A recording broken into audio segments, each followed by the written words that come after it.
This activity is quite straightforward. You just need a hole puncher and papers. You can use white papers or colors papers. Okay, so to let your child punch the hole easier, you can cut the paper smaller. You can draw a line and you cut the paper smaller. Okay, then let your child to punch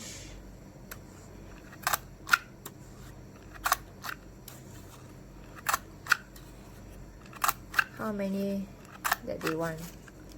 Punch.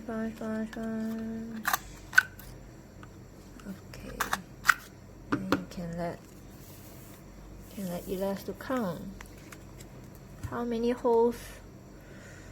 How many holes there? 1, 2, 3, 4, 5, 6, 7. You can write the number. 7. 1, 2, 3, 4, 5, 6, 7. 7 holes.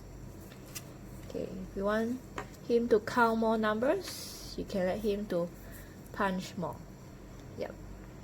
So